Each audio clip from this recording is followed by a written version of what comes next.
Episode 55 of The Pilot Podcast takes off now. Hello, I'm Shannon Pereira, known as Shanelly on Instagram for my dances. I am a first officer on the Embraer 190 for a major U.S. carrier. Today's episode is sponsored by Lift Academy. Lift, located in Indianapolis, Indiana, is one of the newest flight training programs in the country. And from their planes to their EFBs, they're using some of the most advanced technology in the industry. Owned and operated by Republic Airways, Lift Academy guarantees its students who complete the training program not only a job to build flight time, but also a job as a first officer at Republic Airways. And with its inception in September, nearly 100 students are already in the program. If you're considering a career in the airlines, fly with Lyft. Learn more about their program at www.flywithlyft.com. What is going on, AV Nation, and welcome back to the Pilot Podcast. My name is Justin, and I am your host. Today, I'm talking with Shannon from everyone's favorite dancing pilot on Instagram, Pilot Shanelly. Some of the things Shannon and I talk about in today's episode are why Shannon really got into aviation, how her dad flew the B-52 bomber. Shannon talks about what it was like to balance athletics and flying at a Division I school. Shannon talks about what she looked for when choosing an aviation school. Shannon talks about how instrument training was a pivotal moment for her in her training, how important your IFR training is. Shannon talks about her favorite things from being a CFI, including flying for an organization called Flying Wings for Children. Shannon gives her 3 tips to a new student on how to be the best student they can possibly be. Aviation, I really hope you enjoyed today's episode. It is a hilarious episode. Shannon speaks some great truth in this episode. I think it is a must for everyone to listen. I'm very excited to talk to her. She was a very, very requested interviewee by you guys, so I'm excited to get this out. I also want to go ahead and say thank you guys. Thank you all my Patreons. Thank you for listening to the podcast. If you like today's podcast, please leave us a review. Check out our Patreon page, patreon.com/pilotthepilot. You can also check out our website, pilotthepilot.hq.com, and you can email me at pilotthepilot.hq@gmail.com. Aviation, I don't want to keep you waiting any longer. So without further ado, here's Pilot Shanelly. What's going on, Pilot Shanelly?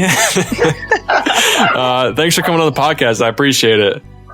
Yeah, thanks for having me. No problem. Worked out finally. Yeah, and the reason why I was laughing, people didn't hear what we're talking about before, but I always thought her name was Shanelly, Pilot Shanelly, and it's Pilot Shanelly. So there we go. Yeah. Yes, that is it. That's Shanelly, awesome. my college nickname. That's so cool. Well, glad it made it to Instagram.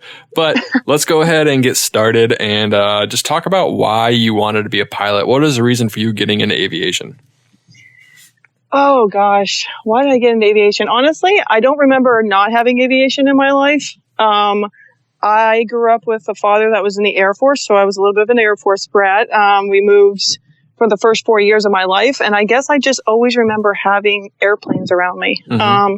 Remember going to the airport, and my dad flew the B-52 bomber, so that's like, yeah, I mean, if you're going to start with an airplane, you might as well go with the biggest, baddest thing out there. Yeah. So, I remember going watching this big mammoth thing fly, and it made no sense to me, but it was so cool to watch at the same time. So, when he was done with the Air Force, he ended up being an airline pilot, and we've just always traveled and flown everywhere. So I think I kind of just feel like it's always been a part of my life, and just felt like a natural transition. Like when it came time to, coming up with a career for myself, it fits me. So. Yeah. So would your dad, so you said obviously your dad was big in aviation. Would he take you up at all in planes when you were younger, or did you not really start flying in smaller planes until you started doing your training?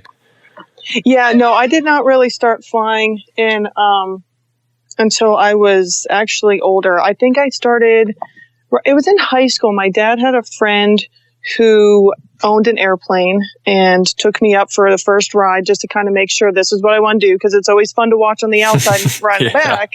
But when you're actually the one at the controls, you're like, you may not like this as much. You start throwing up all over the place.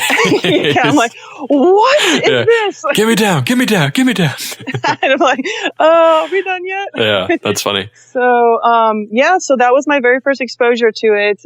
He took me up in a friend's airplane, and I just loved it. Of course, going from like my only exposure being in the Airlines where we take off, with the two big jets engines. And then, you go to the little prop and it's like 60 knots rotate. And I'm like, what? Yeah. They have the door open slow. Up until takeoff. Yeah. It's like, can you close that, please? I'm like, are you sure we're flying right now? Yeah. It's a little weird. But, we didn't really, like, my dad and my mom really let me find my own journey on, like, myself. It was me who pursued it, and they just encouraged me and just kind of let me go about my way, into proving that this is what I wanted to do. So they kind of exposed me a little bit to it just by having me go up with a friend. And then I did my flight training in the summer, or my freshman in college and my sophomore year in college. Nice. So that was really the first time I started actually working towards my own career. Did you choose your school, your university, based off them having an aviation program, or was it just kind of, hey, they have an aviation program, glad I came here? Yeah, no, it was definitely, I was seeking an aviation school. Okay. I mean, I looked at Purdue, I looked at Western Michigan. Being from Pittsburgh, I looked within like a couple hours of this area. Yeah. I looked at Embry-Riddle, but I didn't want a school that was just aeronautical. I kind of wanted the variety in case, You wanted to have a real college experience? Yeah. No offense to Embry-Riddle. Yeah, no offense. Hey, I wouldn't be Shanelly if I didn't. No, I'm just kidding. I was actually doing sports at the same time. So I was looking for a college that had my sport and also an aviation program with their own airport, that I could, kind of pursue both dreams, I guess, if you will. So, former athletes got to stick together. Oh, yeah. Oh, I'm so far removed from that. It's so sad. So am I. I miss those days. I get reminded every day. It's like, why does my arm hurt? Yeah. I'm like, God, I so can't do that anymore. Yeah, that's really funny. So you started doing your training, you said your freshman year. What was it like balancing? I know what it was like for me, and I've talked about it before, but for you, balancing doing athletics and flying, was it pretty tough? Was the time and commitment a lot, or was it pretty manageable? It was impossible in the beginning for myself. I figured out a way to manage it, but it eventually got to be too much. So like in the beginning, I was dealing with homesickness. I was dealing with, being in a college that I didn't know how the heck to take classes. I didn't know how to do 5 a.m. weights because I don't get up that early naturally. So, the whole 9 yards was like, oh my gosh. So it was a big battle for me. My freshman year, I actually only just did my private pilot ground school, and that was it, because my parents really wanted me to take the private pilot course back home in Pittsburgh just to make sure that this was what I wanted to do before my credits transferred. So, and that's the only one you can kind of do and let transfer in. Right. So once I did the private pilot flying portion, I did that between my freshman and sophomore year. And when I went back into my sophomore year, oh Lord, it was really hard because most people are studying their studies, in between, like on the bus ride, they're finishing their homework, they're getting chapters done. And here I am, like, I can't strap my airplane to the top of the bus. Right. So, I'm... You're going to fly from city to city. What are you talking about? Like, I'll meet you guys at the game. I'm just going to go take my Cessna and do a cross country. So I'll be back. So, no, that was very difficult for me to manage. And I actually fell behind on my flying because of the time commitment as an athlete. Just, the weights in the morning, the conditioning.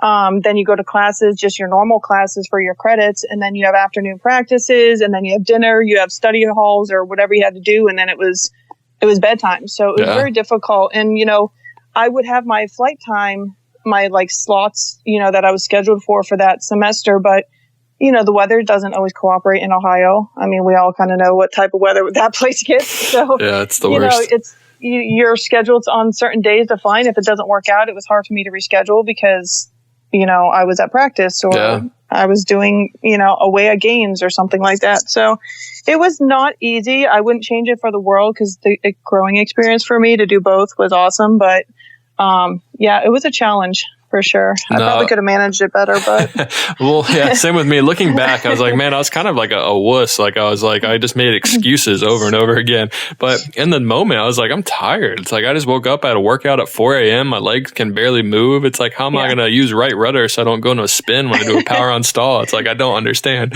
how this is going to work. And so I would constantly cancel. I was the worst student you could ever imagine, just because I was always canceling. And I had good intentions. It just, football just ruled my life. Like, I mean, that's why I was at school, is for football. I wasn't to go fly. So it's not like I could really quit football. Like, that wasn't really an option. So I can definitely relate to what you were going through with that. Oh, yeah. I mean, I can barely pick up a coffee cup at 4 a.m., let alone, the weights and do, power cleans and all this other stuff. So, and then you're just exhausted. And so they're trying to teach you to like do an ILS, and you're just like falling asleep under the hood. You're like, are you there? Yeah, what's an ILS? Yeah. I'm like, sorry, just taking a quick nap on the glide slope. Wake me up. We still got 10 minutes before we land? Yeah, exactly. Oh my gosh. That's terrible. Funny. Yeah. What was the support system that you had when you're going through flying? Because like you said, being an athlete in school is a lot, and then you throw flying in there as well, where your friends are like, man, you're crazy. Why are you trying to fly? Like, that's wild. Or were they pretty supportive and pretty happy for you? No, I had a really good support system. I think the non-aviation friends thought it was cool, because still at the time, there's not a lot of female pilots. And so, when you say you're becoming a pilot, and some of them would want to come on my flights with me. That's cool. I'd go on cross countries, and sometimes you go to grab dinner and then at the FBO and come back, and they would be like, oh yeah, let's go. They kind of enjoyed it. So, it was fun. I had a great group out at the airport. It was almost like our own community, because the airport was about 10-minute drive off campus. And it was kind of our own little world out there almost, because it was just the, 200 students, and you would see almost the same people all the time. It was almost like your own little family. Everybody knew each other. So, so it was really good. I really I can't complain, because I've not had a lot of people tell me you can't do this and like you suck. I only had one instructor that really gave it to me straight, and it was probably the hardest thing I've had to swallow, but he was right at the time, and it was not something I wanted to hear, but I needed to hear it, and it really got me upset, and I was like, oh my gosh, I'm never going to do this, but it probably kickstarted me, into the career that I wanted, because it was like, I need to do this. Do you mind if I ask you what he said that kind of kicked your butt and kind of woke you up? Yeah, no, it's not like a big story. It's just that when I went through my private pilot's license, I was kind of rushed. I was doing it between, June and August. I had basically almost 2 months, half of June, half of August, and kind of like before I had to go back to school for my sophomore year. And I was pounding it out. So I felt like I was so rushed that I didn't get time to like maybe grasp everything I wanted to, but I did everything. I completed everything. So when I went back to do my instrument, the very first course I did after my private pilot license was all solo, cross countries, is how our thing was set up before you did your instrument stuff. And I was like, I don't know the landscape down here. You're just going to put me in a plane, and I'm going to follow this VOR that I've only had limited practice on. You know what I mean? Things like that. And I'm like, I'm going to never come back. Like, I just don't even know what's going on here. I was just so nervous, and I doubted myself so much because I was so rushed that really, as a private pilot, you only do very limited solos. You're pretty much with an instructor. So to have to do like 30 hours of solo cross countries as soon as I got back to college was like, oh my God, I don't think I can do this. So this instructor knew that like I had some friends who basically would go and load like the GPS for me, and I would literally just follow the GPS there and figured out how to load it directly back. And that's all I did. That's how I got through that course. And this guy, and I went to do a stage check, and this guy's like, this girl's like can barely follow a VOR. How is she getting stuff done? And I was just like, and he basically was like, she's never going to make it if she doesn't learn how to fly her instruments and just follows GPS all the time. And that was hard for me to swallow, because it was not the work. Like, I felt like, okay, I finally got that course out of my system, but he was right. I did not know how to use the VOR very well. I did not know how to use NDBs at the time. And I really relied on that purple line to get me there. And if I put that program in wrong and I followed that purple line to Columbus instead of Ohio, who knows where you're going? Why are these buildings so big? Where did they come from? And I'm like, and that's all. And I would, I should have been able to tell that I was 60 degrees off course, but I couldn't because I was so overwhelmed with like just how fast my training was that I just kind of didn't grasp it all. And like instrument course was the pivotal point for me. Like I had the best instructor for instrument, and I mean, I'm thankful for the training I had there for that. That's because awesome. Yeah, that instructor definitely, and he was right. I mean, I went home and I was like, oh my God, this is never going to happen. It's never going to happen. So I don't want to do this anymore. My parents are right. Yeah. I'm a purple line follower. Yeah. I can't do this. Like, that's fun. I mean, it's not funny, but it is funny. Not laughing at you, laughing at the story. But yeah.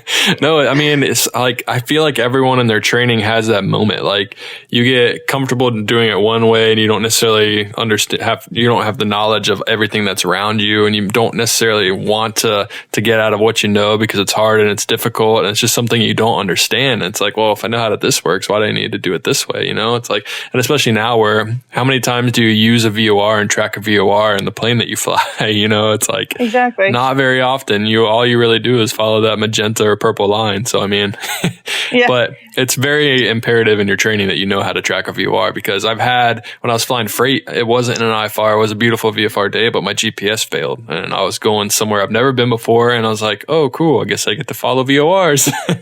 So I mean, it could happen. It could happen to any plane you're flying in. So it's definitely a skill that you need, and I'm glad that the CFI kind of sticking up for what he knew you needed to do, and he kind of had your back in a way. I know it probably didn't feel like that at the time, but he was like, hey, if you want to be the best pilot you can be, you got to do this.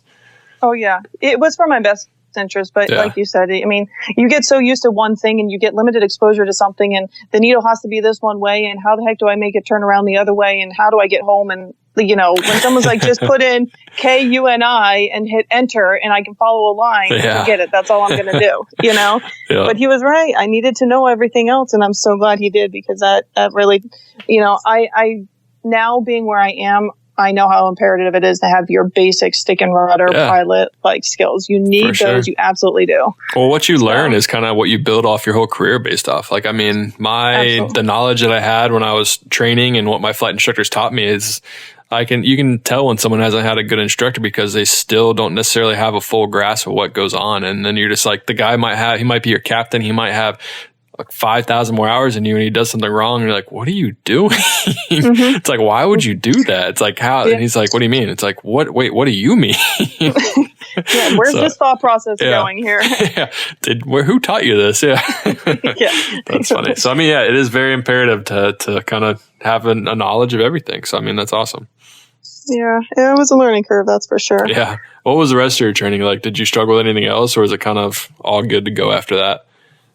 No, it was pretty solid after that. I got pretty lucky with the instructors that I had. And I think when I finally, instrument, like I said, was kind of like the course that really turned my eyes onto aviation. Because, I mean, it's just a whole other world. You're not following a railroad. You're not doing like, on the left side of the lake and checkpoints and stuff like that. And it's like, I don't know. Everything once instrument was under my belt, everything clicked. Yeah. It was it went really well for me. So, well, it's like, it's like learning a new language, essentially. Like, it's like a whole new way to talk, whole new way to think, whole new way to figure out life. Like on a deeper level, but it's just like, it's completely different and than anything you could ever even fathom. But once you understand it, it's like, oh, ILS easy. Cool. Done. Exactly. And then it's just a matter of, multi-engine was kind of cool. That was an exposure. But I didn't really have a lot of trouble with it because I had a great instructor. It just was, everything was different, but I felt so much more confident because I don't know. I guess my confidence just grew once I felt like I got, once you could track the VORs. Yeah, I'm telling you, when I got that needle to line up, it was like, bam, Shanelly's in town. Let's go. So that's awesome. Yeah, no, I've had a pretty good career or like training, to be honest with you, other than that instrument and stuff like that. Instrument's definitely tough for everyone. I mean, for me, it was just not wanting to put in the work, the actual studies that are required. And I was I caused more flights, more lessons, and more repeated lessons just because I was too lazy to try to put in the work and study. I agree with that because consistency is huge in aviation. And I think as a student athlete as well, it was difficult as anything to be consistent. And when you're in those like brand new courses, private pilot, instrument, and, until you kind of get going, it's not easy to just do a flight here and there and try to remember, how you did it the last time and why it's not working this time. Yeah, especially when your last flight could have been like a month ago because you got too busy and you're like, wait, what do you mean like I did a month ago? I don't remember what I did a month ago. Exactly. And then it's summer, and who wants to stay for summer school when they can go to... See ya. Yeah, no, I don't think so. Bye-bye. Yeah, not in Ohio. Exactly. What was your path after your training? Did you become a CFI, and did you teach at Ohio or at the university that you're at, or what was your track? No, I did the boring like civilian way, I guess, if you will. I didn't go bounce around anywhere. I ended up getting 3 CFI jobs right as I was graduating college, and I was like, all right, this is awesome. And of course, who wants to go back home whenever they graduate? They're like, all right, I'm out of here, peace. Yeah, and bye. So then I realized that I was making $10 an hour. I probably wouldn't really survive on my own as a flight instructor. So $10 an hour. I was like, so Mom, is that room still available? Yeah. Free rent, right? Free rent? Yeah. You still buy my groceries? All right, cool. Yeah, I'm like, can I just still put an order for dinner? Yeah. So I went back to Pitt, and I got a flight instructor job right like a couple months, or like I started it like within a couple weeks of me graduating, and I did 2 years of flight instructing, and it was kind of actually longer than I needed in a way, because at that time people were hiring like 500 hours or something. I think it was like super low at that time. I remember CFIs getting grabbed like that, and I just was not. I guess I wasn't confident in myself yet, or felt like I was ready for that transition. I was still like, okay, I still want a little bit more time to be like a CFI, make sure that I'm comfortable with, the next phase, because I know it's such a leap to go from like flight instructing and you're bouncing off the runway in a 152 to like a CRJ 900. Yeah, it's like boom. Yeah, it's a lot to take on. So I flight instructed for 2 years, and pretty much on my second anniversary, the completion of my second year, I ended up getting hired by ExpressJet. I had interviewed with Air Wisconsin, it didn't work out, and then ExpressJet took me. And it was kind of weird because 3 of us went down for interviews at ExpressJet, and I was the only one that got hired. Oh, so I felt a little awkward telling my coworkers, like, sorry, I'm going to go now. Yeah. Awkwardly walk out the room. Yeah. It's great seeing you guys. Yeah. Good luck. Yeah. So, I got hired there, and it was a good place for me. How many hours would you say you had when you got hired and you went to the regional? I want to say I had 1,200-ish hours, which, like I said, is a lot more because at the time, I think it was between 500 and 800 that people were getting called for interviews at the time. Yeah. So I definitely waited longer, and I guess I probably, knowing how the seniority game goes in the airlines, probably could have tried to pursue that earlier. But I'm very much the type of person that if I feel like I'm being rushed, or I feel like I'm just not ready for that phase, I won't put myself in that position until I'm like all there. No, and you shouldn't. I mean, that's a good call. I mean, aviation's all about decision making, so that's a good decision to make. If you don't feel comfortable, there's no reason to put yourself in that situation. Yeah, I think some people just get so busy chasing the next step that sometimes they put themselves in positions that they're not necessarily always ready for. Yeah, and I'm just more of the let me just make sure person. That's funny. What was your time as a CFI like? Did you have some interesting students or interesting stories to tell from your time as a CFI? Oh my God. Yes.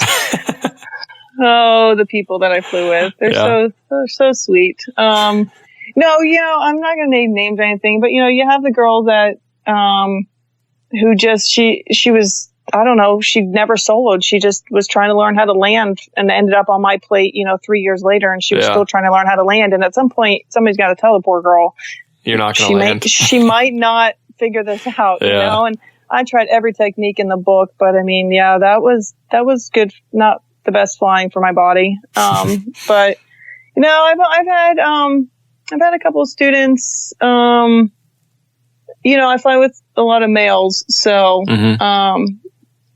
I'll just leave it as like the whole male female situation in the cockpit, that they would get mixed up with my, amazing instructing skills as something else. So. Oh no, that's awkward. Yeah, it's very awkward. Yeah. So that had to be put to a stop. So I've had those stories, but I've also had some really cool opportunities.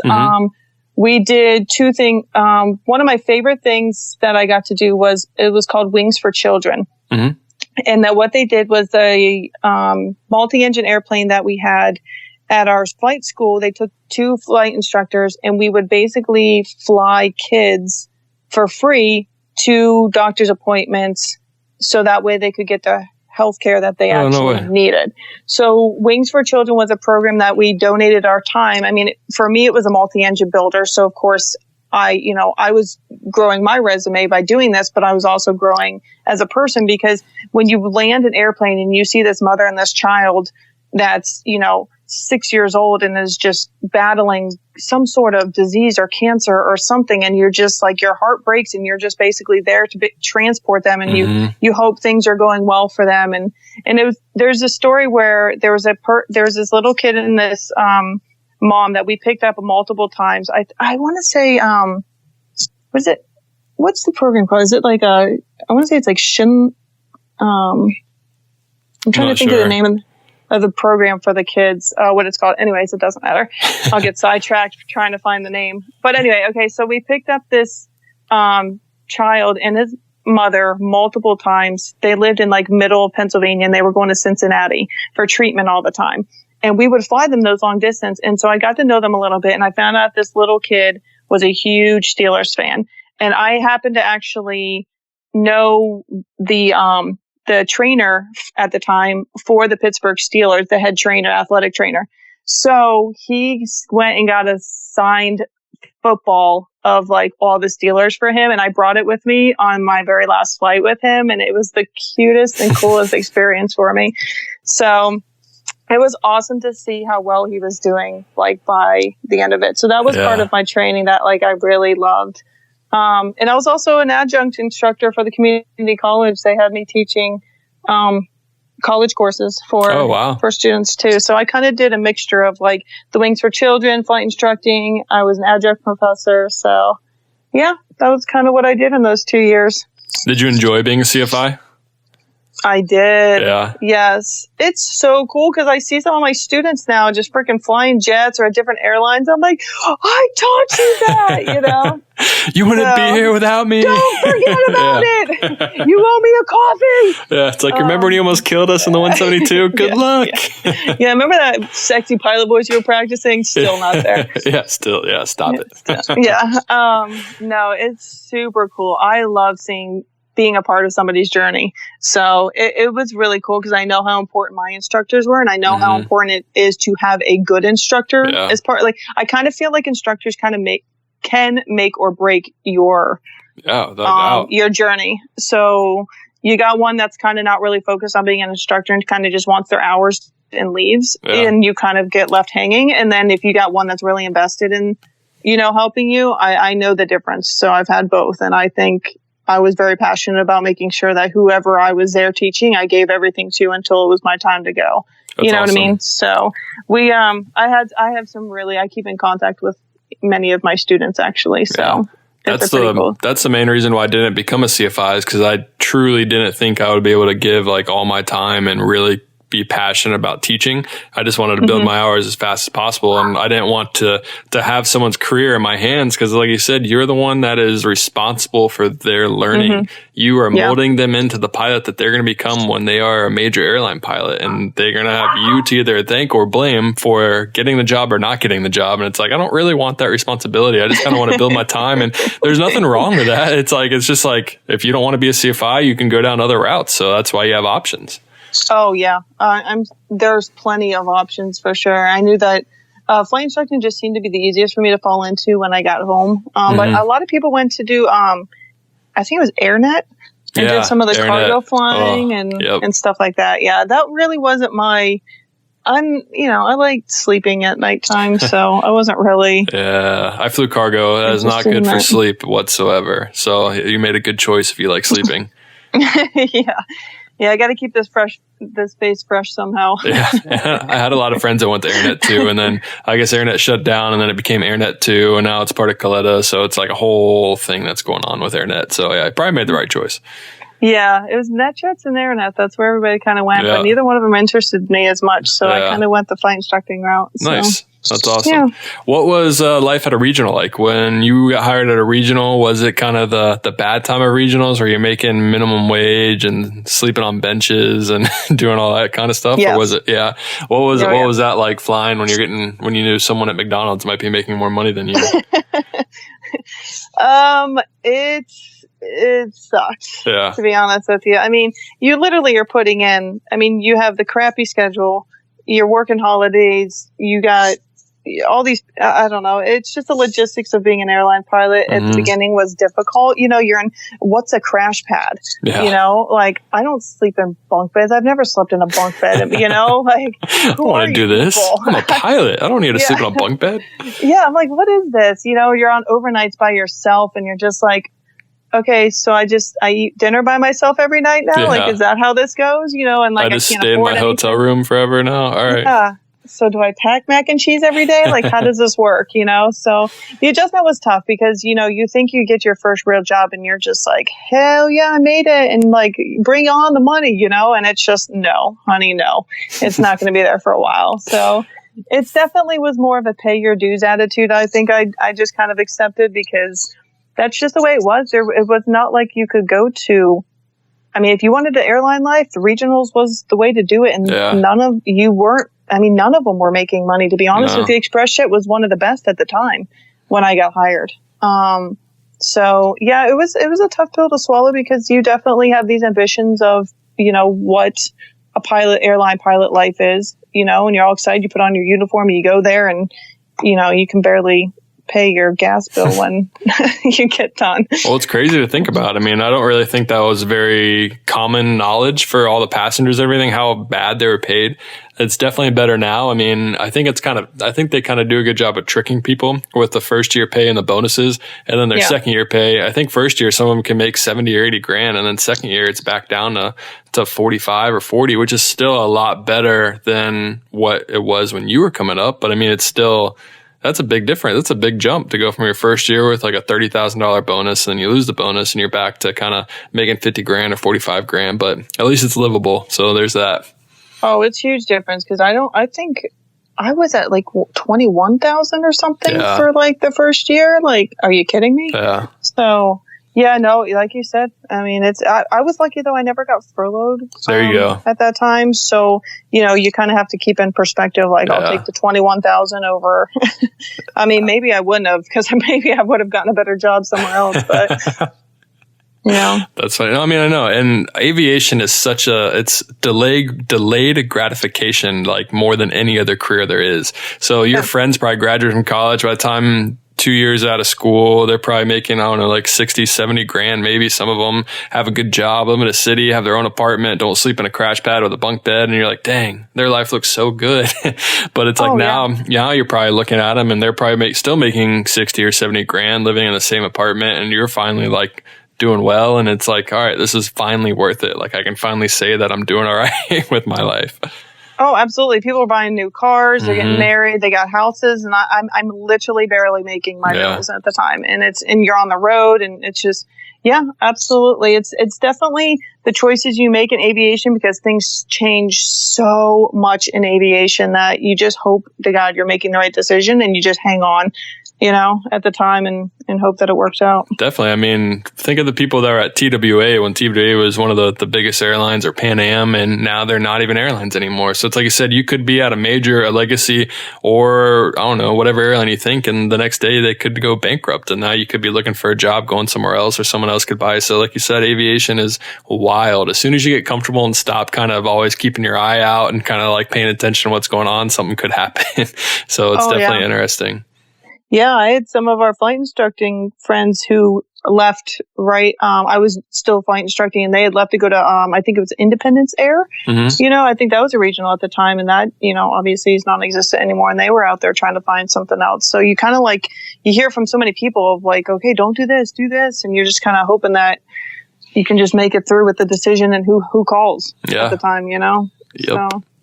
So let's go. I want to ask you a CFI question again, not necessarily a question, but so a lot of people are coming up and they are trying to do their training. A lot of people listen to this podcast. And what would you give some tips, or what was like things that you learned as a CFI to help people maybe put them on the right track? What would be like 3 tips that you would give them, or some would say to someone that wants to start flying? So tips as like say to the student, you're the CFI, telling like tips to a student. Consistency is my first tip. Because anything in aviation, especially when you're starting out, that's probably the thing that I learned the most, is how inconsistent I was and how detrimental it was to the beginning of my training. So I think if you're going to go for it, put in the effort and put in the time that is required, because it's imperative to how well you will learn, the flying, and how well you'll do in your training, I think personally. Yeah, I would agree. I definitely think consistency is one. I guess, back to my story of, if you get somebody that tells you you're not doing things well, or, kind of gives you that harsh reality and the honest perspective of like, you need to either figure this out or it's not going to work for you. Right. Don't take that as a negative like I did. Take it as, a stepping stone for yourself, because along your journey, you're definitely going to have people that doubt you. And, I even had it at the regional again, when I was going through training at ExpressJet. The people that just doubt and say like, I don't think you're going to get this. And, if you can turn that into fire inside of yourself, I totally think that that's something that you should consider. Like, I don't know how to say it, but, use it as motivation, basically. Yeah, for sure. First, 3 things. I don't know. It doesn't have to be 3. It can just be 2. It's just 3 is a good number to ask, I guess. That's my favorite number, but yeah, I don't know. I think those are 2 big things. Yeah. So is like taking negatives and using it as motivation, and definitely be consistent for sure. There's a difference between someone criticizing you and constructive criticism. So try to take it as constructive criticism and try to apply it to where you are in that situation, just like you said, and use it as fire to motivate your butt to get it done. Yeah. Yeah. I'm very much a type of personality, and I think most pilots are a prove it, type personality. So you tell us we can't do something, we will show you that we can do it. We gonna do it. Yeah, we're going to make it happen. Yeah. So I think that's an important attitude to kind of have. Don't overstep yourself where you're like, don't think you're Chuck Yeager all of a sudden, but, keep it within the parameters, but use it definitely to get yourself to where you need to be. For sure. I would 100% agree.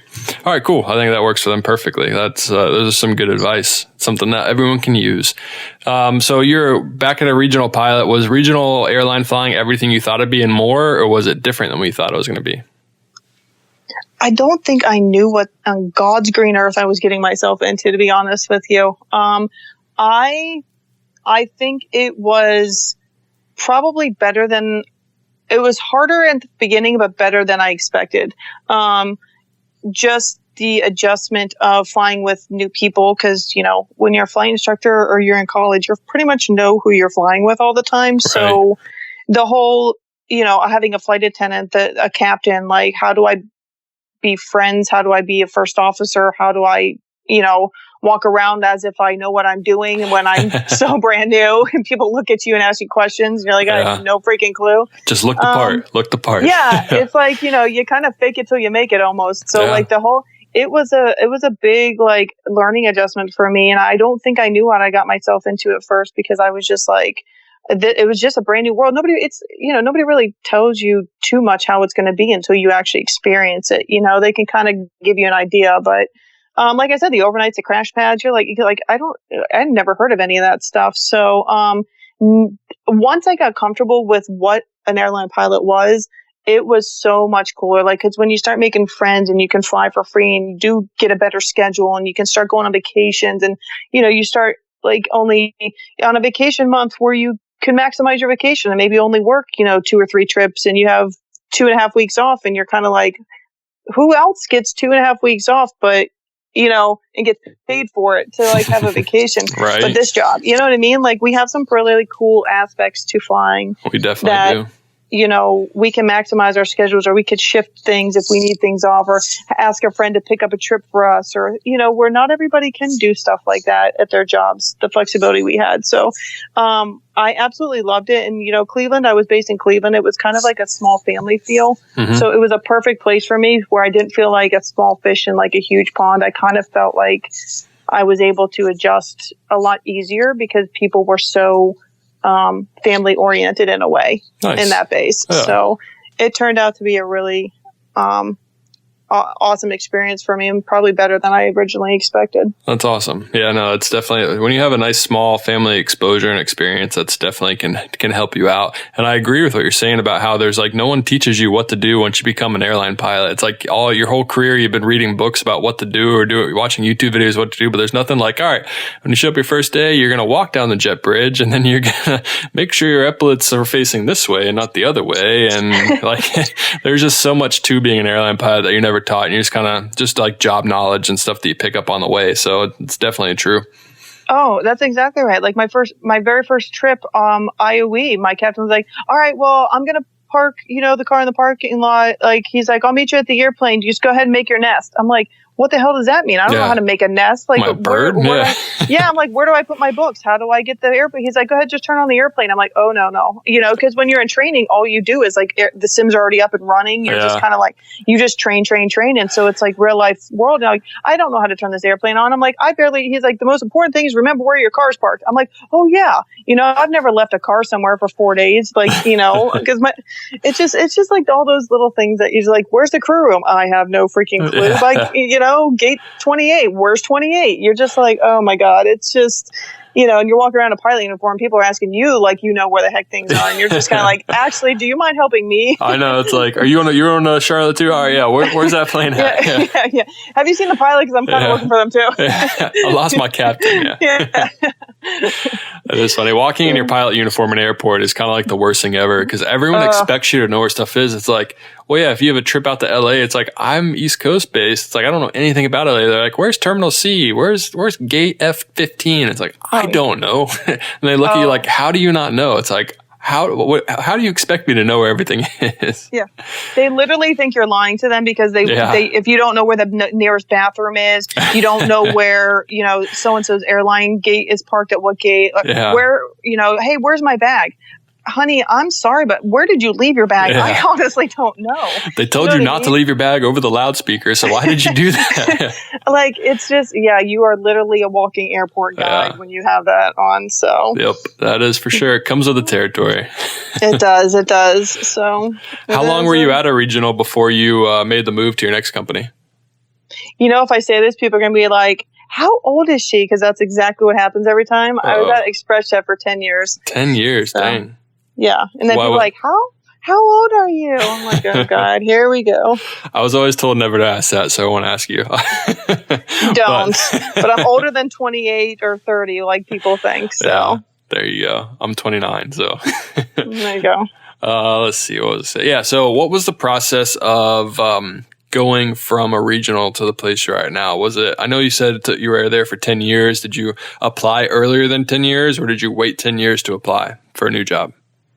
Honestly, people weren't hiring until my 8th. No, people were hiring right around my 7th year at ExpressJet.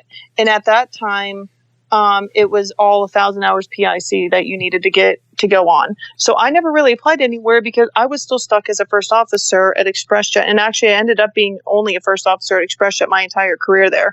Oh, really? Yeah, I never got to upgrade as a captain because it wasn't until I think it was 8.5 years, I could finally upgrade to captain. And at that time, the difference between my 7th and almost my 9th year, they had dropped the 1,000 hour PIC requirement, and they were taking mostly FOs at the time. You're like, sweet. Yeah, I'm like, thank you. So that's when I started putting my applications out. So I had applied to United, American, JetBlue. And JetBlue like ate me up right away. I was the first person to call. I had, a very quick process, to be honest with you. Yeah. I think I applied in, I want to say March, and I was interviewed in October maybe, and in training by a year from me applying, like in March. It was very fast. It was kind of almost like a whirlwind, and I wasn't really expecting anything because it was literally my first time being able to apply places because, the requirement had finally dropped for the most part. So, it was, it worked out. And to be honest with you, it's probably the perfect place for me to be right now. That's awesome. So, good. Yeah. Well, it worked out for a reason, and it's awesome. Yeah, I'm not sure how it happened like this, but I'm glad it did. Did you notice any differences between the company right now and a regional? Like, first question, actually, did you feel when you got the call from the airline that you're at now, was it like the greatest moment of your life? You're like, I'm finally made it. I'm like a real airline pilot. I have a livable wage. I can buy a car. I don't have to worry about Easy Mac anymore. What was that feeling like? Yeah, it's so funny because actually when I was skiing in Idaho, when I got the call, and actually the guy that called me, I'm friends with, and he literally called me, and I was kind of anticipating sort of the phone call, and I dang near fell off the side of that mountain trying to answer my phone and ski down a freaking hill. I was and I am not a good skier, so I looked like I had to look like a circus act going down there. And I was just like trying to answer my phone. And I missed his call because I couldn't get my gloves off. Like I had 25 gloves on and my fingers are frozen still. And I'm just like, no. And so I finally make myself down like on one ski to the bottom of the hill. And I'm just like, oh my God. And I'm like, I'm calling and I'm like 2 bars of reception. I'm like in the mountains, And so I'm like, no. So I call back. That's hilarious. 4 times and he didn't answer, and I was like, oh. And so finally he called me back. He's like, we'd like to put you in class, and I was like, yes, I will, whenever. Like it was just I was so excited. So that's awesome. So that was my phone call, and then what was the other part of your question about getting to JetBlue? Did you notice any differences between the two? Like, did it feel like it was similar flying and similar stuff, or was kind of like the mentality of being at a major airline much like, I don't know, was it a little easier to be there? Were the people better? Were you like, how you're at a regional, people get stuck there and their kind of mentality is like, oh, flying sucks, it's the worst. Once you got to the airline you're at now, was it kind of like a little bit better? And they're like, welcome to JetBlue. It's the greatest place in the world. We make so much money, all this stuff. Yeah. I'd have to say that the culture, JetBlue is known for its culture. And, I have to say that the culture there was awesome when I first got to JetBlue. The people are awesome. People express that we're awesome too. I can't complain about either one. Like I've had a great experience as far as that goes. The biggest difference for me was the training, I think. When you get to the regionals, it was this is before AQP and stuff. So it was very like V1 cuts, you're doing actual check rides, doing stalls, doing steep turns, things like that. Whereas now my training at JetBlue 10 years later is AQP, and it was so easy. Like when I told you my OE instructor was like, go make your nest and turn on the airplane. I was like, I can do a V1 cut. That's about it out of here. You know what I mean? Like, I don't know. Yeah, you fail an engine on me, I'll be all right. Yeah. But I'm like, I know how to do like maneuvers in a simulator. I don't know how to be an airline pilot. Whereas JetBlue's program really does a good job of making you and puts it in so many steps that you really honestly feel like you're already in the airplane before you actually get there. So the transition for me after training was awesome at JetBlue because I felt like I understood my role and where to go and how things, go. And plus, coming from a regional, you kind of have the airline mentality. So the airline life itself, it's kind of the same everywhere in a way. Like an airline's an airline and essentially, we all kind of sort of do the same stuff in a way, but, the difference, the people, but the training was probably the biggest difference for me. Well, yeah, like I said, airline's an airline because, essentially every part of the airlines or just a flying job in general, it's very similar stuff. It's just the only difference is you get paid more and the equipment's a little bit better. It's like they're still going to use you as much as possible. You're still going to be tired. You're still going to, you have your duty times you have to fly. Like a lot of the issues that you had are still similar. It's just you're getting paid more and you're flying cooler stuff. Yeah, it's definitely, it was definitely a cool, I'm now in a bigger airplane. Like I remember, you go from the 145 that kind of sort of sits like the Corvette low to the ground or whatever, and then you kind of get the the 190 for me felt like I was in a 747, like it just felt so high to me because my sight picture was so different. But yeah, no, it's cool. And it felt like the airplanes were a little bit newer for me versus, sometimes the regional jets can be a little worn out.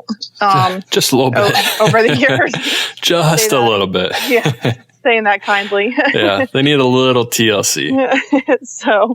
So yeah, no, but it was cool. Like the atmosphere is cool. I can't say that. I mean, like you said, the airlines is essentially an airline. So. Yeah. So when you got the call from the airline that hired you away from the regional and you were really excited, is that where the dances came? Is that when the first Shanelly dance happened, or was that like a constant thing throughout your career?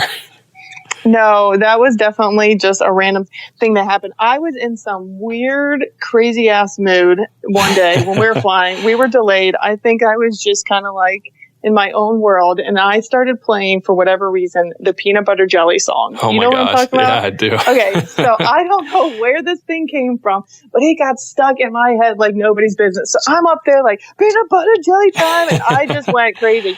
So I made like a freaking 10-second video of me dancing with my flight crew because my flight attendants were just getting on the airplane. They were like laughing at me, and I was just being stupid for 10 seconds. I was like, whatever, I'll throw this on Instagram.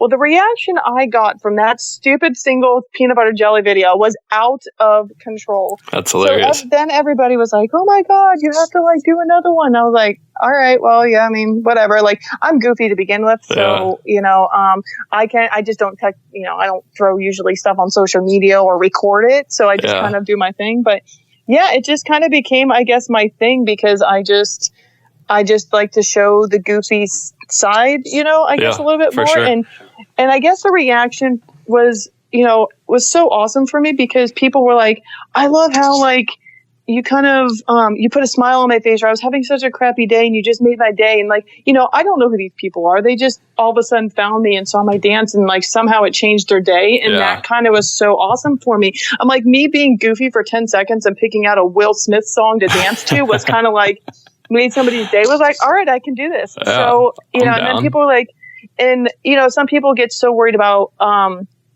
what others think and things like that. And people are like, I love how you just don't care. You just basically, I mean, they're not even good dances. Let's be honest. I mean, these are like we're talking like Napoleon Dynamite type style dances. It's like, these are really terrible. So, and they're meant to be goofy, like, because I'd like to just, I don't know. I just think they're fun. And so when people are like, oh yeah, you just you remind me that it's okay to be who I am, awesome. And it's okay. And so, I kind of just kept going with it. And I guess I don't do them as much right now. But so, I bring them back. I know I need to film one as soon as we're done with this podcast. That's right. And that's going to be the promo for the podcast as you're dancing. So all right, get on it. That sounds good. I'll come up with something good. Yeah, it's Irish. I can probably come up with some Irish jig or something to do, right? There you go. St. Patrick's Day is right around the corner. Let's get it on. Yeah. So I'll have to do another one. That's awesome. Well, I got a quick rapid fire section for you and then I'll let you go. It's just going to be a bunch of random questions, aviation related, kind of like what's your favorite plane? What kind of food do you like all that stuff. But you say the first thing that comes to your mind. Oh, Lord help you. I can edit this. Nope. No editing. The world will know the true you after this. No. All right. You ready? Go. What is your favorite airplane? I would have to say the 747, the Queen. What's your least favorite airplane? Or maybe not least, what's the ugliest airplane you've ever seen? Yeah, the one that looks like the catfish. Yes, you're my new favorite person, the Piaggio. I hate that plane. Yes, that one. Yeah. That thing is just damn ugly looking. Thank you. Finally, you're the only other person that I've met that has agreed with me. I get so much crap on Instagram for making fun of that plane, but it is awful. Yes, I'm with you, man. All right, cool. That thing's gross. What is your favorite airport food to grab? I mean, come on, Chick-fil-A. Yes. All right, you're 2 for 2. Yeah. Yeah, you can't go wrong with Chick-fil-A. Anyone that says doesn't say Chick-fil-A has something wrong with them. I mean, that's like default almost. Yeah, exactly. Except on Sundays. That's sad. I know. I have to actually go get something else on Sundays. I'm like, fine, I'll eat the salad once. Yeah, that's funny. Yeah, fine, the salad. Do you like for training aircraft when you're doing CFI and stuff? Would you rather be in a Cessna or a Piper? Cessna. All day? Yeah, that's just what I'm most comfortable with. That's what I did most of my training in. So that's kind of what I'm I'm used to. My default is. Would you rather fly over the ocean, over the country, or over mountains? Mountains. I love mountain flying. Mountain flying's pretty awesome. Yes. Let's see. So you have to have one thing with you all the time when you fly. What would it be? It can be like an iPad before flight, sunglasses, a watch, or I don't know, your phone to record dances, whatever. Yeah, pretty much my phone and my music. That's pretty much what comes with me all the time. I mean, the sunglasses, definitely my Ray-Bans, but yeah, I have a Bluetooth speaker that I bring with me that I play music. So that's my go-to. If you could fly one airplane, what would it be? The 747. All right, there we go. Let's see. Yes. What else do we have?